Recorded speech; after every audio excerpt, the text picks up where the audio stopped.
The scent of whiskey lingered on Todd's breath as his hand grazed my thigh, his words a venomous whisper. $5,000, Virginia. All you gotta do is lie still. My husband, Ernest, snored softly beside us on the couch, oblivious, his arthritis medication drowning him in sleep. The clock ticked. My pulse roared. And in that moment, I sold the last shred of my dignity. Thank you to everyone watching, new faces and loyal viewers alike. If you're not subscribed yet, please hit that button. It's the fuel that keeps this channel alive. Share your thoughts below. What would you have done in my shoes? My name is Virginia. At 64, I've learned shame has a weight heavier than debt. Ernest and I live in a cramped duplex, our walls thinning alongside our savings. Retirement chewed through his pension, and my part-time library job barely covers groceries. We stopped turning on the heat last winter. Pride freezes faster than bones. Todd was supposed to be family. He had known Ernest since Vietnam, thick as thieves, splitting beers every Sunday. But when he showed up that rainy April evening, it wasn't to play cards. He found me alone, folding laundry. "You're drowning, Ginny," he said, tossing a wad of cash on the table. "Ernest would want you taken care of." The lie slithered between us. I knew what he really wanted, conquest. A trophy to hang beside his fishing tails. I refused. For weeks. Until the eviction notice came. Todd's offer wasn't a question, it was a siege.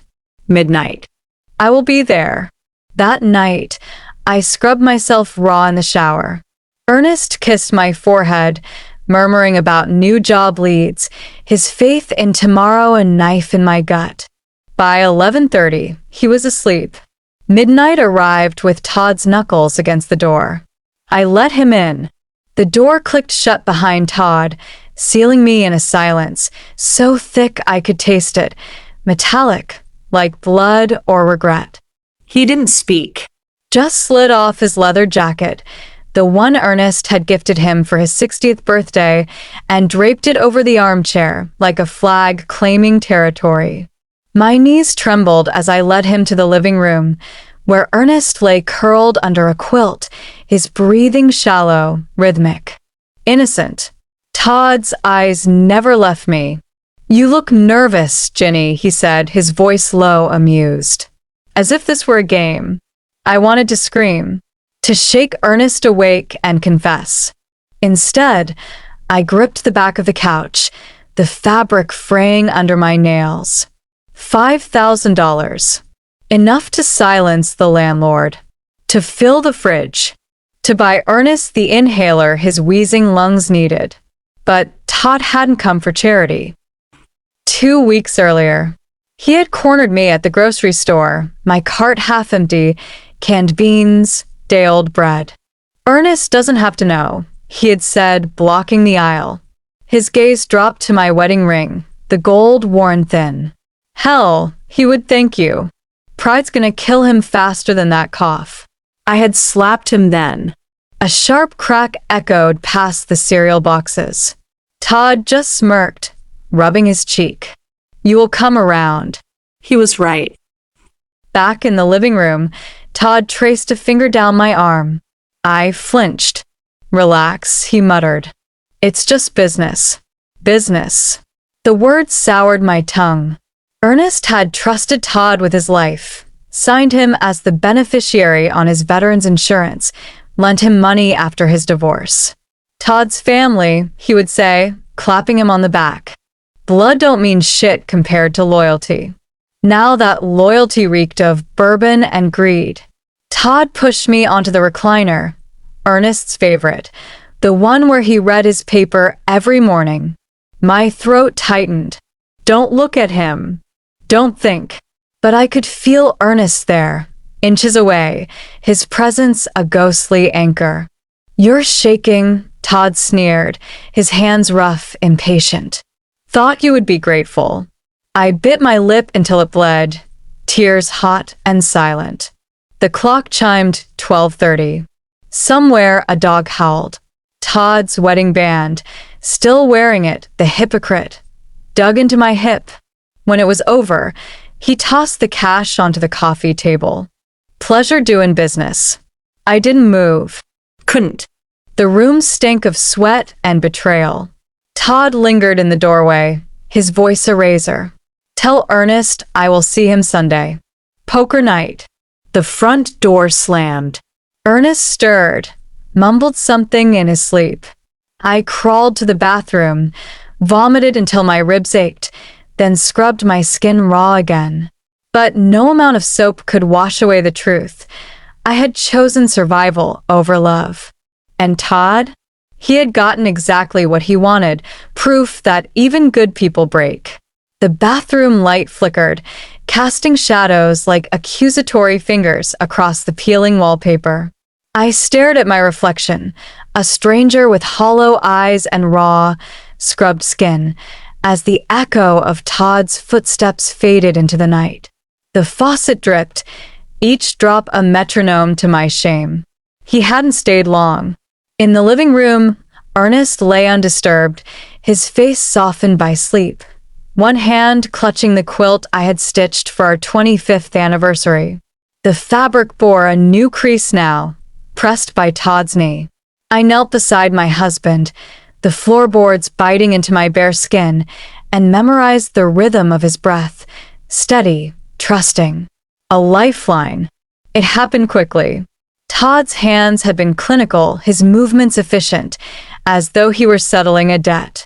No tenderness, no pretense. Just the cold exchange he had promised. I had focused on the crack in the ceiling above us, the one Ernest kept meaning to fix, while Todd's wedding band dug into my flesh like a brand. When he finished, he had adjusted his belt with a smirk, tossing the cash onto the side table. The bills fanned out like a peacock's tail, obscuring the photo of Ernest and me at Niagara Falls. Now, the money sat in an envelope on the kitchen counter. I had counted it twice. $5,000, crisp and reeking of cologne. Enough to silence the landlord, yes, but not the voice in my head hissing traitor. A floorboard groaned. I froze, breath trapped in my lungs, as Ernest shifted. His eyelids fluttered, and for one paralyzing second, I feared he did wake. Did he sense it? But he sighed, murmuring my name, and turned away. I retreated to the bathroom, where I found it, Todd's silver lighter, engraved with his initials, wedged between the sink and the wall. A relic he had misplaced, or a deliberate trophy. My fist closed around it, the metal biting into my palm. Outside, a storm brewed, wind clawing at the windows. By dawn, the money was tucked into our overdue rent envelope. The lighter, though, I kept hidden in my jewelry box, a grenade waiting to detonate. Sleep never came. Each time I closed my eyes, I saw Todd smirk, heard the click of the door, felt Ernest's trust like a noose. When sunlight finally crept through the blinds, I cooked breakfast, hands steady, voice cheerful. Ernest kissed my cheek, oblivious, and said the eggs tasted better than usual. I didn't tell him I had seasoned them with tears. The lighter burned a hole in my mind long before it resurfaced. Weeks passed, each day a tightrope between Ernest's fading health and Todd's ghostly silence. The $5,000 had staved off eviction, but not the dread pooling in my gut. Every knock at the door sent me scrambling, half expecting Todd's smug grin, half praying for it. Then the calls started. Block numbers at midnight, heavy breathing on the line. I would clutch the phone, sweat slick and silent, until the dial tone hummed. Ernest, lost in a haze of cough syrup and daytime TV. Didn't notice. But I did. Todd was toying with me, a cat circling its prey. The truth erupted on a Tuesday. I found the envelope taped to our mailbox, no postmark, just my name scrawled in Todd's jagged hand. Inside, a photo of me, bare-shouldered, bathed in the blue glow of the living room TV. Ernest's quilt visible in the corner. $10,000 by Friday, or he gets the rest. The threat coiled around my throat. I burned the photo in the kitchen sink, ashes swirling like guilt. But the lighter, his lighter, felt heavier in my pocket. 2 days later, Ernest collapsed at breakfast. 1 minute he was laughing at a Wheel of Fortune rerun, the next he was gasping, clawing at his chest. Virginia, his voice frayed, a wet rasp. Can't breathe. The ER smelled of antiseptic and stale coffee. Machines beeped around him as doctors muttered, stress-induced cardiomyopathy and underlying conditions. I gripped his hand, cold and papery, and lied through my teeth. You're gonna be fine. He wasn't. The nurse handed me a stack of forms, insurance denials, payment plans. Todd's money was long gone. I dug through my purse for a pen and froze.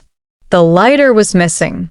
Todd found me in the hospital cafeteria, slouched over lukewarm coffee. He slid into the booth, reeking of cigarettes and arrogance. Heard about Ernest. I didn't look up. What do you want? You owe me. He tossed a second photo on the table, my face contorted, Ernest's sleeping form blurred in the background. Double the price for my silence. Or should I send these to his bedside? Rage boiled beneath my skin. You would destroy him. No, you did. He leaned closer, smirk sharp. Friday, Ginny. Or the whole town sees what a whore you are. That night, I emptied our savings account, $632.18, and pawned my wedding ring. The jeweler's glare judged me, but not half as much as my reflection. Back at the hospital, Ernest stirred, eyes foggy with morphine. Todd came by, he mumbled. Said you've been stressed. I shot through my veins. What else did he say? But Ernest was already asleep, a ghost of a smile on his lips. I pulled the lighter from my pocket, thumbing its engraved initials. TR. Tick-tock, Todd's voice hissed in my memory. Outside, thunder cracked. The storm had arrived. I met Todd in the rain, the lighter clenched in my fist like a weapon. He had chosen the old VA hall for the drop, a cruel joke, its walls lined with photos of Ernest's unit. Brothers in arms, Todd had once called them. Now, he stood beneath a flickering street lamp, a manila envelope in hand. Where's the cash? He barked, water sluicing off his leather jacket. I stepped closer, the lighter's engravement biting into my palm. You won't hurt him. Todd laughed, sharp and hollow. Too late for heroics, Ginny. Pay up or I ruin him. You already have. My voice shook, but my hand didn't. Ernest's dying. You think those photos matter now? For a heartbeat, his smirk faltered. Then he shrugged. Money is money. Hand it over. I lunged. The lighter sparked as I shoved it against his chest, the flame catching his shirt. Todd stumbled back, swearing, batting at the fire. The envelope fell, photos spilling into the mud. My shame, my guilt, washed away by the storm. You crazy bitch, he roared, but his face paled suddenly, hands clutching his chest. He collapsed against the VA hall steps, gasping. I froze. Just like Ernest. Pills. Todd wheezed, clawing at his pocket. Nitroglycerin. I knelt, pulled the bottle out, and held it just beyond his reach. Who's drowning now, Todd? His eyes bulged, hate and fear twisting his face. You're a monster. No, I whispered. I am what you made me. The pill bottle slipped from my fingers into the gutter. Todd's curses dissolved into gurgles as the rain drowned his last breath. Ernest died 3 days later, not from his heart, from peace. The night I confessed, he had cupped my face, tears glinting in his tired eyes. I knew, he said. Saw the lighter. Heard Todd's threats. I just couldn't protect you. We cried together, his heartbeat thready under my ear. The money. Let it go, he rasped. All I ever needed was you. He passed at dawn, his wedding ring back on my finger.